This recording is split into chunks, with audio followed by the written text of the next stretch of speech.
প্রেম ঘোর পর্ব ২৭ লিখেছেন নার্গিস সুলতানা, রিপা, আমি কণ্ঠে রূপা। তোমার চা। চা মুখে নিয়ে, এটা কি চিনি দাওনি কেন? দিলাম তো, ১ চামচ দিতে বললে না। ১ ফোঁটাও চিনি নেই, যত্ত সব। আমি চিনি দিয়ে আনছি, প্লিজ বসো একটু। টেস্ট করে দেখো কতটা চিনি লাগবে, সে আন্দাজে চিনি দিবে। আমি? তুমি দেবে না তো আমি টেস্ট করব নাকি? একটা চাও ঠিকঠাক বানাতে পারো না। মাথা নিচু করে নৌসিন সরি বলে। থাক, আর সরি বলতে হবে না, যেটা বললাম সেটা করো। চিনি তো ঠিকই আছে, কই দাও। কি হলো কাহিনীটা? কিছু না, কাপ দাও। সাদাত নৌসিনের হাত থেকে চা চা নিয়ে খাচ্ছে। এইবার মিষ্টিটা পারফেক্ট। আজীব তো। সাদাত নৌসিনকে এনে নিজের পাশে বসায়। আরে বুদ্ধু, তোর ঠোঁটের ছোঁয়া ছাড়া সব কিছুই দিত। ইস, ঢং যত। সে যাই বলো, চাটা ভালোই ছিল। হয়েছে, আর বলতে হবে না। আচ্ছা, এখন আসি। আসসালামু আলাইকুম। আর প্লিজ আস্তে ড্রাইভ করো।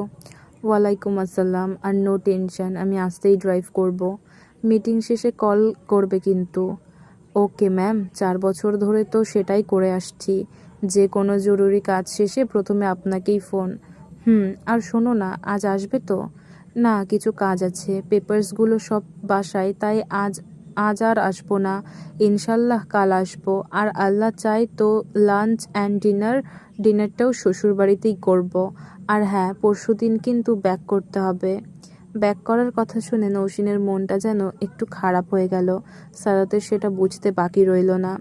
কিছুদিন পর আসবো আবার। বাসা তো জাস্ট শ্যামলী টু উত্তরা। ইচ্ছে হলেই আসবে। পরশু মা বলছিল। ও আচ্ছা। মন খারাপ করেই জবাব দেয় নৌসিন। আর নৌসিনের কাছে এসে ওকে জড়িয়ে ধরে সাদাত। প্লিজ মন খারাপ করে না, আমি তো আছি নাকি? তোমার যখন আসতে মন চায় আসবে। আমি না নিয়ে আসতে পারলে গাড়ি নিয়ে চলে আসবে যখন মন চায়।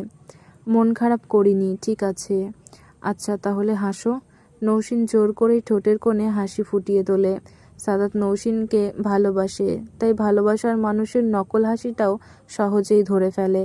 সাদাত নৌসিনকে আবারও জড়িয়ে ধরে, কপালে একটা আলতো করে চুমু এঁকে দেয়। আসি, কল করবো ওকে। আল্লাহ হাফেজ। সাদাত বাসার সবার কাছ থেকে বিদায় নিয়ে অফিসে চলে যায়। ওর শাশুড়ি আর মামি শাশুড়ি অনেক করে বলে দিয়েছে বিকেলে চলে আসতে, কিন্তু সাদাতের কাজ আছে, তাই বলেছে কাল আসবে। সাদাত অফিসের কাজে ব্যস্ত, আর নৌসিন ওর মা, মামি আর ভাবির সাথে গল্প করছে। মেয়েকে পেয়ে গল্পের বাঁধ খুলে ফেলেছেন নৌসিনের মা। আচ্ছা নৌসিন, যা তো একটু ঘুমা, অনেক গল্প হয়েছে, ভাবি বলে। যা মা, একটু ঘুমা, মাও বলে। না মা, এখন আর ঘুমাবো না। তুমি না বলেছিলে আমাকে পাঁপড় বানানো শেখাবে? আজ? আজকে পারবে না? আজ না, আরেকদিন। অনেক কিছু করে রাখতে হবে, এখন করে রাখলে রাতে বানাতে হবে। তার চেয়ে বরং আর এক সময় শিখিয়ে দিব।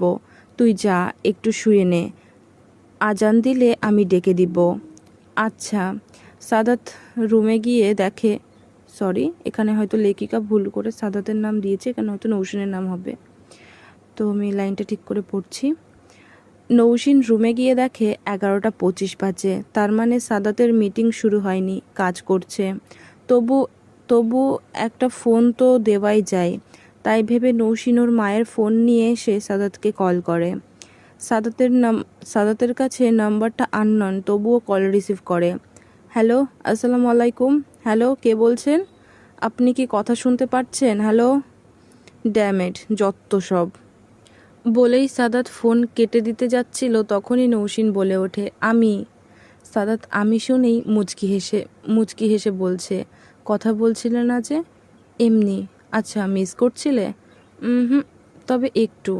যাক, বেশি করতে হবে না, একটু একটু করো। তা কি করছিলে? ঘুমাতে বলছিল মা। একা ঘুমাবে?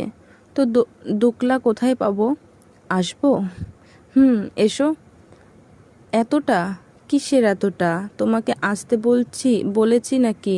তুমি আসতে চাইলে তাই আমি হ্যাঁ জানালাম। থাক আর বলতে হবে না। তুমি কি করছিলে? কাজ করছিলাম। ডিস্টার্ব করলাম? আসলে তোমার ভয়েস শুনতে ইচ্ছে করছিল তাই। তোমার এসব ফর্মালিটি আমার অসহ্য লাগে। যখন খুশি কল করো তুমি, রিসিভ না করলে বুঝবে মিটিংয়ে। বাকি সবসময় কথা বলতে রাজি। ওকে ওকে, রাগ করতে হবে না, আমি এখন ঘুমাবো না, মায়ের সাথে রান্না করব, দেন খেয়ে দে ঘুম। তুমি কাজ করো আর হ্যাঁ, ফোন দিবে কিন্তু। ও, এটা মায়ের নম্বর। আচ্ছা আচ্ছা, যাও, রাখছি। ফোন রেখে নৌসিন রান্নাঘরে যায়। নৌসিনদের বাসার অনেক সার্ভেন্ট আছে, কিন্তু নির্দিষ্ট কোনো কুক নেই। রান্নাটা নৌসিনের মা আর ভাবি মিলেই করেন। তবে কোনো দরকার পড়লে রান্নার কাজে কোনো সার্ভেন্টকে জাস্ট খুঁটিনাটি করতে বলেন। নৌসিনের মায়ের এক কথা, ঘরের বউয়ের তৈরি খাবার নাকি ঘরের সব মানুষকে সুস্থ সবল রাখে। তাই তিনি নিজের ছেলের বউকে হাতে কলমে সব শিখিয়ে পড়িয়ে নিয়েছেন। এই সুবাদে তিনি নিজের মেয়েকেও প্রায় সব রান্না শিখিয়েছেন। সাদাতের বাড়ির সাথে নৌসিনের বাড়ির এই জায়গাটাতে অনেক মিল। যদিও সাদাতের বাড়িতে একজন রান্নার লোক আছে, তিনি শুধু ভাজাভাজিতেই ব্যস্ত থাকেন, আর পুরো রান্না সাদাতের কাকি আর ভাবি মিলে করে। সাদাতের মাও দেখাশোনা করেন, তবে বয়সের তাগিদে পড়ে গেলে যা হয় আর কি।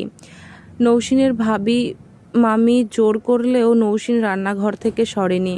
প্লিজ ভাবি, একটু কিছু করি। আচ্ছা আচ্ছা কর। কি করবি তুমি বলো?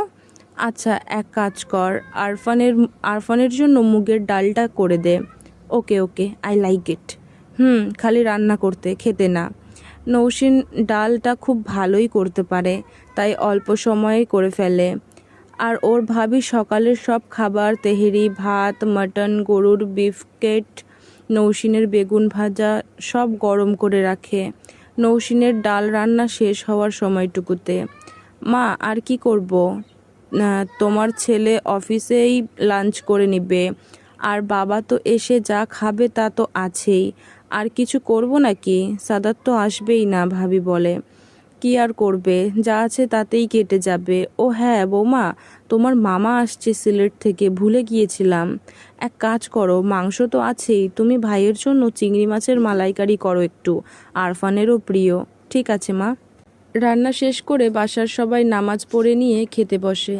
নৌসিনের মামাও সিলেট থেকে এসে গেছেন। আরফান তো সকালের প্রিয় মাছের ডিশের সাথে নৌসিনের রান্না করা মুগ ডাল পেয়ে মহা খুশি। সবাই সব কিছু খেলেও নৌসিন শুধু বেগুন ভাজা আর একটু মাটন দিয়েই তৃপ্তি করে খায়। খাওয়া শেষ করে যে যার রুমে রেস্ট নিচ্ছে। নৌসিন ঘুমানোর জন্য এপাশ ওপাশ করতে করতে একসময় ঘুমিয়ে যায়। সাদাতের মিটিং শেষ হয়নি তখনও। ঘড়ির কাঁটায় 2:30। বাসার ল্যান্ড ফোন বেজে চলেছে। ফোন ওঠায় নৌসিনের মা। হ্যালো, কে বলছেন? আসসালামু আলাইকুম ভাবি, আমি সাদাতের মা বলছিলাম। ওয়ালাইকুম আসসালাম। আল্লাহ, আপা যে কেমন আছেন? আলহামদুলিল্লাহ, আপনি?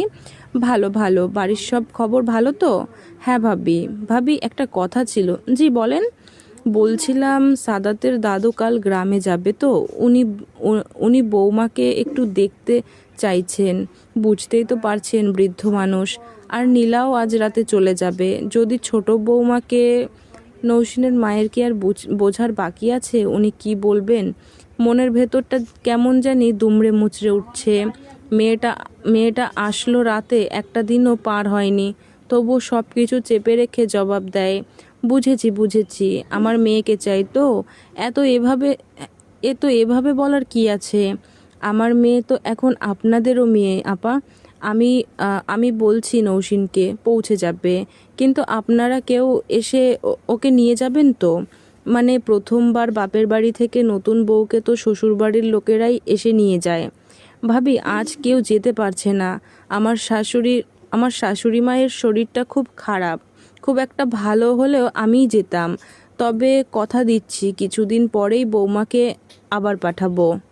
তখন সবাই মিলে যাব। আজ আমি সাদাতকে ফোন করে দিচ্ছি, ও কাজ শেষ করে বিকেল নাগাদ বৌমাকে নিয়ে আসবে। আপনি একটু বৌমাকে বুঝিয়ে বলবেন, বুঝেনি তো, ছোট মানুষ। নৌসিনের মায়ের মনও মানছে না, হাজার হোক মা তো। আচ্ছা, আপনি চিন্তা করবেন না। আচ্ছা ভাবি, রাখছি, কষ্ট নিয়েন না। আরে না না, রাখি। আসসালামু আলাইকুম। ফোন রেখে নৌসিনের মায়ের কান্না যেন থামাতেই পারছে না। মেয়েকে কি করে বলবে আজই যেতে হবে? নৌসিনের ভাবিকে ডেকে সাদাতের আসার খবর জানায়। নৌসিনের ভাবিরও মনটা খারাপ হয়ে যায় নৌসিনের যাওয়ার কথা শুনে। তবুও মায়ের কথা মতো রান্না করতে যায়। নৌসিন, এই নৌসিন, মা ওঠ।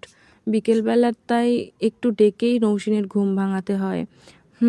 বলেই নৌসিন মায়ের কোলে মাথা রাখে। মা, একটু মাথায় হাত বুলিয়ে দাও। মা যেন চোখের পানি সামলে রাখতে পারছে না। 2 ফোঁটা চোখের পানি গড়িয়ে গড়িয়ে পড়ে যায়। শক্ত হয়ে মেয়ের মাথায় হাত বুলিয়ে বলল, মা ওঠ, রেডি হয়ে নে। চোখ বন্ধ করেই নৌসিন জানতে চায়, কেন মা, কোথাও যাব? হ্যাঁ, সাদাত আসবে, ও বাড়িতে নিয়ে যাবে। মায়ের মুখে হঠাৎ এমন কথা শুনে এক একরকম চমকে ওঠে নৌসিন। চোখ খুলে মায়ের মুখের দিকে তাকায়। কি বলছো? ও তো বললো পরশু যাব। তাহলে আজ কেন? তোর শাশুড়ি মা ফোন করেছিল, আজকে যেতে বলেছে। আবার কিছুদিন পর। কথা শেষ করার আগেই নৌসিন বলে, ও মা, এসেছি তো একটা দিনও হয়নি। শুনেই আবার নাকি শুনেছি সবাই নাকি 2-3 দিন থাকে। তাহলে আজ দরকার। সোনা মা আমার, রেডি হয়ে নে, তোর ভাবি সব গুছিয়ে দিবে। নৌসিন এবার কেঁদে ফেলে মাকে জড়িয়ে জড়িয়ে। মাও আর সামলে রাখতে পারছে না। মেয়েকে জড়িয়ে ধরে উনিও কান্না শুরু করে। ও মা, আজ না, কাল যাই। মা অনেক কষ্ট করে নিজেকে সামলে নেয়, কারণ উনি না সামলালে ওনার মেয়ে যে আরও ভেঙে পড়বে। না মা, আজ না, কিছুদিন পর আমরা যাব, আর তোকে নিয়ে আসব। নৌসিনের কান্না যেন থামেই না। আমার মা না তুই, এভাবে কাঁদে না, প্লিজ মা, কাঁদিস না, চোখ মুছ। মা, আমার যেতে মন চাইছে না আজ। সাদাত তো সকালেও বলে গেল পরশু দিন যাব। মা, আমার মা, কান্না থামা।